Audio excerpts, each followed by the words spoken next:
অত্যন্ত দ্রুত বর্ধনশীল একটি জলজ উদ্ভিদ হচ্ছে এই কচুরিপানা, যেটি আমাদের দক্ষিণ বাংলার একটি ঐতিহ্য।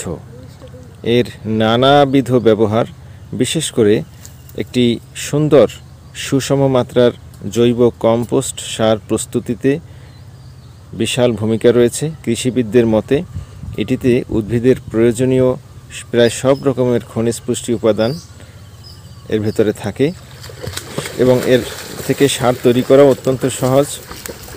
শুধু এই খাল থেকে, জলাশয় থেকে ডাঙায় তুলে রাখলেই হলো স্তূপ করে। কিছুদিনের মধ্যেই এটি পচে একেবারে উদ্ভিদের বা কৃষিক্ষেত্রে ব্যবহার উপযোগী উত্তম একটি জৈব সারে রূপান্তরিত হবে, বলতে গেলে একদম বিনা খরচায়।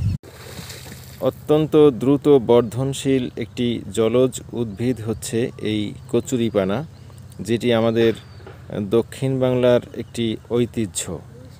এর নানাবিধ ব্যবহার, বিশেষ করে একটি সুন্দর সুষম মাত্রার জৈব কম্পোস্ট সার প্রস্তুতিতে বিশাল ভূমিকা রয়েছে। কৃষিবিদদের মতে এটিতে উদ্ভিদের প্রয়োজনীয় প্রায় সব রকমের খনিজ পুষ্টি উপাদান এর ভেতরে থাকে এবং এর থেকে সার তৈরি করা অত্যন্ত সহজ।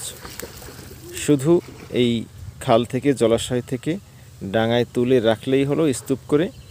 কিছুদিনের মধ্যেই এটি পচে একেবারে উদ্ভিদের বা কৃষিক্ষেত্রে ব্যবহার উপযোগী উত্তম একটি জৈব সারে রূপান্তরিত হবে, বলতে গেলে একদম বিনা খরচায়।